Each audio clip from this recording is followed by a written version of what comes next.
Sponsored by Advanced German Homeopathy Clinic.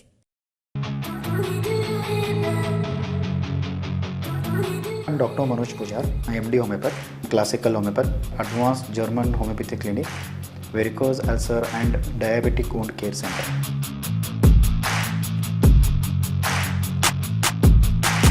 आणि माझं क्लिनिकचा address Kalashree apartment, first floor, Tilakwadi, Khanapur road, Belgaum.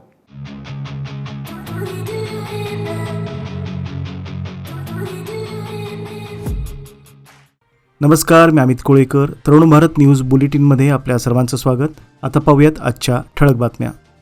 Belgaum शहरात वाढत्या उन्हाच्या पार्श्वभूमीवर पाणी टंचाईचा प्रश्न गंभीर बनला असताना महानगरपालिकेच्या सर्वसाधारण सभेत या विषयाकडे दुर्लक्ष झाल्याने मोठा गोंधळ उडाला. L&T कंपनीकडून 8 ते 10 दिवसांनी पाणी पुरवठा होत असल्यामुळे नागरिकांना पाण्याच्या तीव्र टंचाईचा सामना करावा लागत आहे. तातडीच्या उपाययोजनांची गरज असतानाही हा मुद्दा अजेंड्यावर न घेण्यात आल्याचा आरोप विरोधकांनी केला. या मुद्द्यावरून विरोधकांनी सभागृहात जोरदार घोषणाबाजी करत आक्रमक भूमिका घेतली. परिस्थिती तणावपूर्ण झाल्यानंतर काही नगरसेवकांनी सभात्याग करून महानगरपालिका आवारात ठिय्या आंदोलन सुरू केले. शिवरायांच्या पुतळ्यासमोर बसून निषेध व्यक्त करत सत्ताधाऱ्यावर मुद्दामहून विषय टाळण्याचा आरोप करण्यात आला. यावेळी नगरसेवक रवी साळुंखे यांनी पाणी टंचाई गंभीर असताना चर्चा टाळण्याचा निषेध व्यक्त केला असून प्रशासनाच्या निर्णयाकडे शहरवासियांचे लक्ष लागले आहे. बेळगाव शहरातील नागरिकांकडून दुहेरी घरपट्टी वसुली केल्याच्या निषेधार्थ आज महानगरपालिकेसमोर जोरदार आंदोलन करण्यात आले. नगरसेवक दिनेश नासीपुडी यांच्या नेतृत्वाखाली हे आंदोलन पार पडले. राज्य सरकारने 2 दिवसापूर्वी घरपट्टी कमी करण्याचा निर्णय घेतला असतानाही महानगरपालिकेद्वारे नागरिकांकडून दुहेरी कर वसूल केला जात असल्याचा आरोप यावेळी करण्यात आला. ही वसुली चुकीची असून शहरवासियांना वेठीस धरून लूट केली जात असल्याची टीका आंदोलनकर्त्यांनी केली. आंदोलनादरम्यान हलगी वाजवून निषेध व्यक्त करण्यात आला. यामुळे परिसरात काही काळ तणावाचे वातावरण निर्माण झाले होते. नगरसेवक दिनेश नाशीपुडी यांनी सांगितले की सरकारचा स्पष्ट निर्णय असतानाही संबंधित अधिकारी त्याची अंमलबजावणी करत नाहीत. त्यामुळे सर्वसामान्य विशेषतः गरीब नागरिकांवर अन्याय होत असून त्यांच्याकडून दुप्पट कर वसूल केला जात आहे. या प्रकरणात त्वरित दुहेरी घरपट्टी वसुली थांबवावी आणि जबाबदार अधिकाऱ्यावर कठोर कारवाई करावी अशी मागणी आंदोलनकर्त्यांनी केली आहे. बेळगाव शहरातील वाढत्या घरफोडीच्या घटनांच्या पार्श्वभूमीवर APMC पोलिसांनी 17 एप्रिल रोजी प्राप्त तक्रारीवरून तातडीने कारवाई करत 3 वेगवेगळ्या प्रकरणात 3 आरोपींना अटक केली आहे. आनंद मंटू लोधर वय 23 याला अटक करून त्याच्याकडून सुमारे 43,000 रुपयांचा मुद्देमाल जप्त केला. प्रसंगी त्याच्यावर गुन्हा क्रमांक 27/2026 दाखल करण्यात आले आहे. रमेश राजू हंचिनावर वय 24 याच्याकडून सुमारे 44,000 रुपयांचे साहित्य जप्त करण्यात आले असून या प्रकरणाचा तपास सुरू आहे. निखिल बसवराज हनुमंतवर वय 24 यालाही अटक करून गुन्हा क्रमांक 77/2026 नोंदवण्यात आला असून सर्व आरोपींना न्यायालयीन कोठडी सुनावण्यात आली आहे. या आरोपींचा इतर गुन्ह्यामध्येही सहभाग असण्याची शक्यता पोलिसांनी व्यक्त केली असून या कारवाईमुळे नागरिकांमध्ये सुरक्षिततेची भावना निर्माण झाली आहे. यमकरमंडी परिसरात साखळी पद्धतीने मोटरसायकल चोरी करणाऱ्या आरोपींना यमकरमंडी पोलिसांना अटक करण्यात यश आले आहे. संजू मेखली असे अटक करण्यात आलेल्या आरोपीचे नाव आहे. CPI जावेद मुसाफरी यांच्या मार्गदर्शनाखाली ही कारवाई करण्यात आली.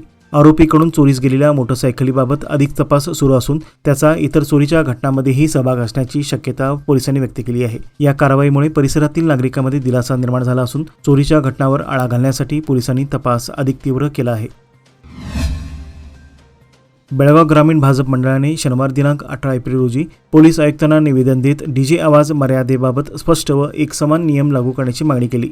बसव जयंती, शिवजयंती आणि डॉ. बाबासाहेब आंबेडकर जयंती उत्सवासाठी तसेच DJ वापरासाठी ठराविक वेळ निश्चित करण्याची विनंती करण्यात आली. मंडळाध्यक्ष युवराज जाधव यांनी सांगितले की सध्या विविध जयंती उत्साहात साजऱ्या होत असून संपूर्ण तालुक्यात एक समान नियम आवश्यक आहे. यामुळे सर्व गावांना समान न्याय मिळेल असे त्यांनी नमूद केले. यावेळी उपाध्यक्ष विनय कदम, चेतन पाटील यांच्यासह कार्यकर्ते उपस्थित होते. बेळगाव महानगरपालिकेच्या सर्वसाधारण सभेत महिला आरक्षण विधेयकाच्या मुद्द्यावरून राजकीय वातावरण तापल्याचे पाहायला मिळाले. या बैठकीत सत्ताधाऱ्यांकडून काँग्रेस पक्षाच्या विरोधात ठराव मंजूर करण्यात आला. सभेदरम्यान काही नगरसेवकांनी काँग्रेस पक्षावर महिला विरोधी धोरणांचा आरोप करत देशातील महिलांच्या हितासाठी योग्य पावले उचलण्यात पक्ष अपयशी ठरल्याची टीका केली. यामुळे सभागृहात काही काळ वादग्रस्त वातावरण निर्माण झाले. नगरसेवकांनी अशा कथित महिला विरोधी भूमिकेच्या निषेधार्थ काँग्रेस पक्षाचा जाहीर निषेध नोंदविला. दरम्यान महापौरांनी या संदर्भात काँग्रेस विरोधात निषेध नोंदवत ठरावास मान्यता दिली. या घटनेमुळे महापालिकेच्या सभेत राजकीय आरोप प्रत्यारोप रंगले असून पुढील काळात यावरून राजकीय वातावरण अधिक तापण्याची शक्यता व्यक्त केली जात आहे. प्रस्तावित 2026 मतदारसंघ पुनर्रचना विधेयकामुळे देशाच्या संघराज्य व्यवस्थेला आणि राज्यांमधील राजकीय समानतेला धोका निर्माण होऊ शकतो असे मत चिकोडीच्या खासदार प्रियांका जारकिहोळी यांनी व्यक्त केले. नवी दिल्ली येथील संसदेमध्ये विशेष अधिवेशनात बोलताना त्यांनी या विषयावर सविस्तर भूमिका मांडली. एक व्यक्ती एक मत या तत्वावर आधारित पुनर्विभाजन संविधान संमत असले तरी अंमलबजावणीत प्रगत राज्यावर अन्याय होऊ नये असे त्यांनी स्पष्ट केले. दक्षिणेकडील राज्यांनी कुटुंब नियोजन, शिक्षण आणि आरोग्य क्षेत्रात उत्तम कामगिरी करत लोकसंख्या नियंत्रणात यश मिळवले असल्याचे त्यांनी नमूद केले. केवळ लोकसंख्येच्या आधारावर जागा वाटप झाल्यास त्या राज्याचे संसदेतील प्रतिनिधित्व कमी होण्याचा धोका त्यांनी व्यक्त केला. लोकसंख्या अधिक असलेल्या राज्यांना अधिक जागा मिळाल्यास संघराज्य व्यवस्थेतील समतोल बिघडू शकतो असेही त्यांनी सांगितले. नव्या सूत्राची गरज अधोरेखित करत बसवांच्या अनुभव मंडप संकल्पनेतील समान हक्क व समान संधीचा विचार त्यांनी यावेळी मांडला.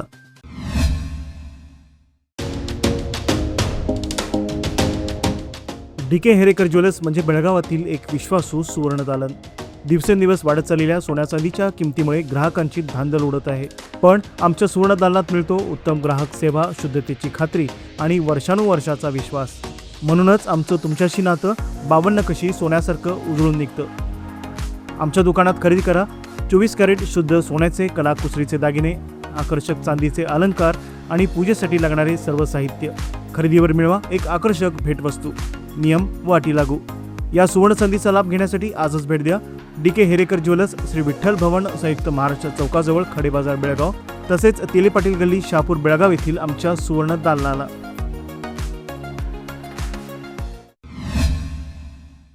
महाराष्ट्र कर्नाटक सीमावादाचा मुद्दा पुन्हा एकदा नवी दिल्ली येथील लोकसभेत चर्चेला आला असून भाजप खासदार डॉक्टर निशिकांत दुबे यांनी याबाबत महत्त्वपूर्ण विधान केले. लोकसभा मतदारसंघ पुनर्रचनेवरील विधेयकावर चर्चेदरम्यान त्यांनी सीमावादाच्या मुळाशी परिसीमन आयोगाच्या शिफारसी असल्याचा आरोप केला. 1956 साली राज्य पुनर्रचना आयोग लागू झाल्यानंतर अनेक राज्यांमध्ये सीमावाद निर्माण झाल्याचे त्यांनी नमूद केले. महाराष्ट्र आजही बेळगावसाठी लढत असून यासाठी परिसीमन आयोग जबाबदार असल्याचे त्यांनी सांगितले. बंगाल, बिहार तसेच आंध्र प्रदेश, केरळ, तामिळनाडू आणि कर्नाटक दरम्यानही अशाच सीमावादांची स्थिती निर्माण झाल्याचे त्यांनी स्पष्ट केले. 1956च्या राज्य पुनर्रचनेनंतर निर्माण झालेला बेळगावचा प्रश्न अद्याप कायम असल्याने हा मुद्दा पुन्हा एकदा राष्ट्रीय पातळीवर चर्चेला आला आहे.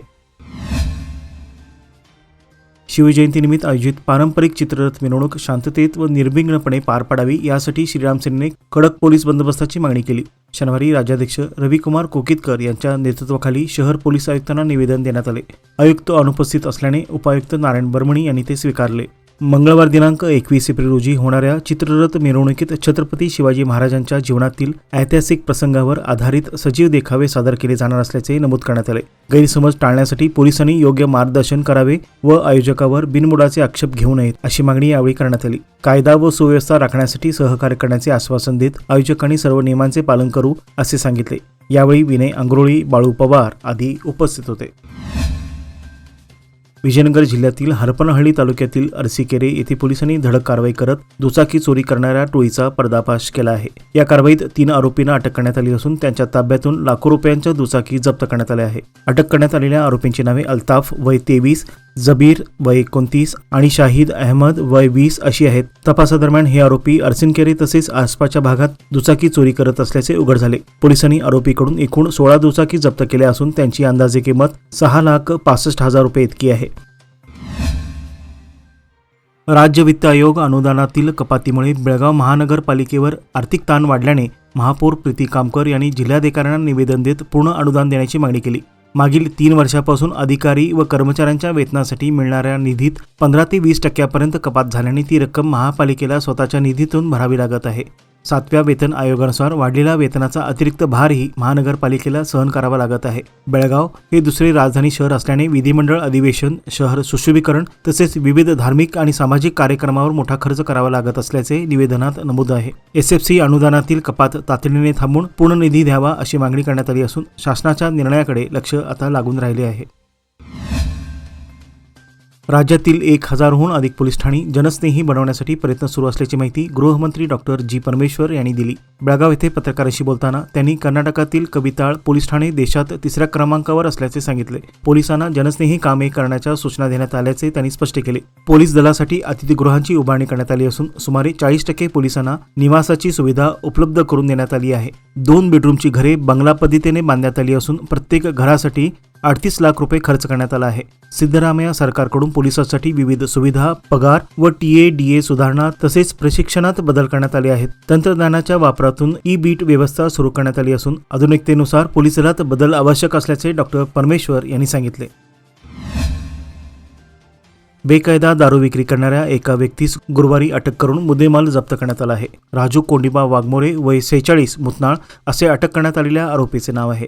हिरेबागेवाडी परिसरात परवानगी न घेता दारू विक्री केली जात असल्याची माहिती मिळाल्यानंतर पोलिसांनी ही कारवाई केली. या कारवाई दरम्यान आरोपीकडून 5,750 रुपयांची दारू आणि 302 रुपयांची रोकड असा एकूण 5,952 रुपयांचा मुद्देमाल जप्त करण्यात आला. या प्रकरणी हिरेबागे पोलीस ठाण्यात गुन्हा नोंद करण्यात आला आहे.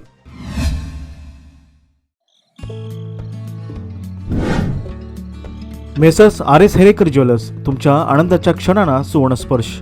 नवजात बालकाला लागणारे सर्व प्रकारचे दागिने, लग्नसराई, मुंज, साखरपुडा किंवा कोणताही शुभ प्रसंग प्रत्येक क्षण खास बनवण्यासाठी आकर्षक सोन्या चांदीच्या दागिन्यांची देखणी शृंखला येथे उपलब्ध. परंपरा आणि आधुनिकतेचा सुंदर संगम असलेले दागिने, नाजूक डिझाईन्स आणि उत्कृष्ट कारागिरीमुळे तुमचा प्रत्येक सोहळा अधिक उजळून निघेल. लग्नासाठी खास दागिने, बारशासाठी कडदोडा, पैजण, वाळे इत्यादी तसेच मुंज व साखरपुड्यासाठी आकर्षक कलेक्शन, पारंपरिक ते मॉडर्न डिझाईन्सपर्यंत तुमच्या खास क्षणांना द्या एक चमकदार आठवण. शहापूर बाजारपेठेतील एक विश्वसनीय नाव, प्रोप्रायटर राघव हेरेकर यांचे messrs RS Herekar jewellers, 397 bar A, खडे बाजार, शहापूर, बेळगाव. लोकमान्यच्या मुदत ठेव योजना म्हणजेच सुयोग्य कालावधी सर्वोत्तम व्याजदर. आता तुमच्या गुंतवणुकीवर मिळवा 10.10% परतावा. अधिक माहितीसाठी आजच संपर्क करा 1800212405. लोकमान्य, प्रत्येक पावलावर तुमच्या सोबत. योजना फक्त सभासदांकरिता. नियम व अटी लागू.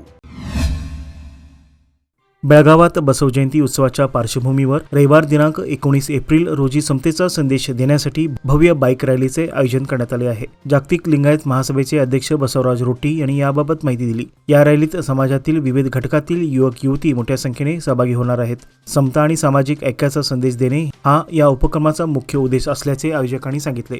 रॅली शहरातील प्रमुख मार्गावरून काढण्यात येणार आहे. यावेळी वीरशैव लिंगायत महासभेच्या अध्यक्षा रत्नप्रभा बेल्लद आणि शंकर गुडस यांच्यासह अनेक मान्यवर उपस्थित राहणार आहेत. या कार्यक्रमामुळे शहरात उत्साहाचे वातावरण निर्माण झाले असून नागरिकांनी मोठ्या संख्येने सहभागी व्हावे असे आवाहन करण्यात आले आहे.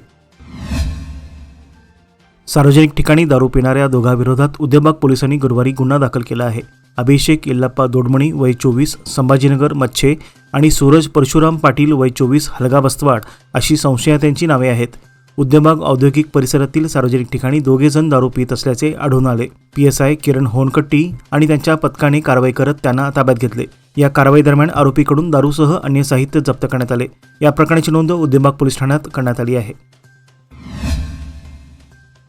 बेळगावहून कोल्हापूरच्या दिशेने निघालेल्या चालत्या कारला अचानक आग लागल्याने पुणे बेंगळूर महामार्गावर द बर्निंग कारचा थरार पाहायला मिळाला. येथील तवंदी घाटात रात्री 8 वाजण्याच्या सुमारास ही घटना घडली. या आगीत कार जळून खाक झाल्यामुळे लाखो रुपयांचे नुकसान झाले आहे. चालकासह नागरिकांच्या प्रसंगावधानामुळे जीव वाचल्याने सुदैवाने कोणतीही जीवितहानी झाली नाही. कोल्हापूर मार्गे निप्पाणी नजीक तवंदी घाटात आले असता कारच्या बोनेटमधून धूर येत असल्याचे चालकाच्या निदर्शनास आले. अचानक घडलेल्या या प्रकारामुळे घाबरलेल्या स्थितीतच कार महामार्गाकडेला थांबवली. आगीने पेट घेतल्याने गाडीतील काही वस्तू व गाडी जळून खाक झाली. निप्पाणी पोलिसांनी घटनास्थळी धाव घेऊन पंचनामा केला.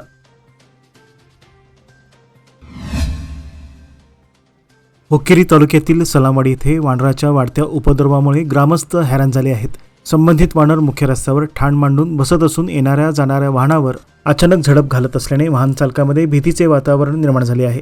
गेल्या काही दिवसापासून हा प्रकार सातत्याने घडत असून दुचाकीस्वार आणि पादचारी यांना मोठा त्रास सहन करावा लागत आहे. काही ठिकाणी वाहन चालकांचा तोल जाऊन अपघात होण्याची शक्यता निर्माण झाली आहे. या पार्श्वभूमीवर ग्रामस्थांनी वन विभागाने तातडीने दखल घेऊन या वानरांचा बंदोबस्त करावा अशी मागणी केली आहे. कोणताही अनुचित प्रकार घडण्यापूर्वी प्रशासनाने योग्य ती कारवाई करावी अशी ही मागणी नागरिकांकडून करण्यात आली आहे.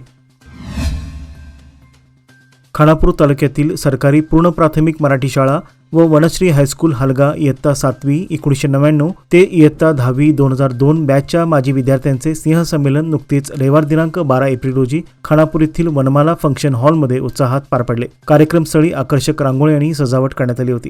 माजी विद्यार्थी व शिक्षकांचे पुष्पवृष्टीद्वारे स्वागत करण्यात आले. 24 वर्षांनंतर एकत्र आलेल्या माजी विद्यार्थ्यांच्या चेहऱ्यावर आनंद, उत्सुकता आणि भावनांचा मिलाफ दिसून आला. दीप प्रज्वलन व स्वागत गीताने कार्यक्रमाची सुरुवात झाल्यानंतर नामदेव पाटील, सुलोचना सपारे, PG कुटरे, बागवान, SI रोटी, TL सुतार, आरे Gurav, TP जांभोडकर, VB Patil, PH Patil व दशरथ नाळकर आदी शिक्षक व शिक्षिकांचा अत्यंत आदरपूर्वक सन्मान करण्यात आला. या स्नेहसंमेलनात माजी विद्यार्थी व शिक्षकांनी शालेय आठवणींना उजाळा देत मनमोकळा संवाद साधला. विजयपूर जिल्ह्यातील कार्यालयात कार्यरत 2 कर्मचाऱ्यांना लाच स्वीकारताना लोकायुक्त पोलिसांनी रंगेहात पकडले. द्वितीय श्रेणी सहाय्यक अरविंद पवार आणि संगणक ऑपरेटर अयूब तोषनाळ अशी आरोपींची नावे आहेत. भारत पेट्रोलियम कॉर्पोरेशन लिमिटेडशी संबंधित पेट्रोल पंपासाठी जागेच्या नकाशा मंजुरीसाठी 15,000 रुपयांची लाच मागितल्याची तक्रार करण्यात आली होती. तक्रारीच्या आधारे लोकायुक्त पोलिसांनी ट्रॅप करत दोघा आरोपींना लाच स्वीकारताना अटक केली. लाच घेतलेली रक्कम जप्त करण्यात आली असून कर्नाटक लोकायुक्त विजयपूर येथील पथकाकडून पुढील तपास सुरू आहे. विजयपूर शहराच्या बाहेर असलेल्या अक्क महादेवी महिला विद्यापीठाजवळ राष्ट्रीय महामार्गावर KSRTC बस आणि टिप्पर वाहनात भीषण धडक झाली. या अपघातात KSRTC बस दरीत कोसळली. या दुर्घटनेत अनेक प्रवासी जखमी झाले असून त्यांना तात्काळ जिल्हा रुग्णालयात दाखल करण्यात आले आहे. घटनेची माहिती मिळताच विजयपूर ग्रामीण पोलिसांनी घटनास्थळी भेट देऊन पाहणी केली. माजी मंत्री आप्पासाहेब पट्टणशेट्टी यांनी महिला संरक्षण विधेयकाला विरोध करून काँग्रेस आणि त्यांच्या मित्रपक्षांनी देशातील महिलांवर अन्याय केल्याचा आरोप केला आहे. विजयपूर शहरातील भाजप कार्यालयात आयोजित पत्रकार परिषदेत ते बोलत होते. काँग्रेसने स्वातंत्र्यानंतर महिलांना आरक्षण देण्याचे वचन दिले नसल्याचे त्यांनी सांगितले. नरेंद्र मोदी सरकारने महिला आरक्षण विधेयक आणले असताना काँग्रेसने त्याला विरोध करून महिलांचे हक्क दडपण्याचा प्रयत्न केल्याचा आरोप त्यांनी केला. महिला सक्षमीकरणाच्या मुद्द्यावर काँग्रेसने राजकारण केल्याचा आरोप करत या भूमिकेमुळे काँग्रेसने महिलांचा अपमान केल्याचे त्यांनी नमूद केले. यावेळी भाजप महिला मोर्चाच्या जिल्हाध्यक्षा स्वप्ना कनमुचनल, शहर मंडळ अध्यक्ष संदीप पाटील आणि जिल्हा माध्यम समन्वयक विनय जोशी आदी उपस्थित होते.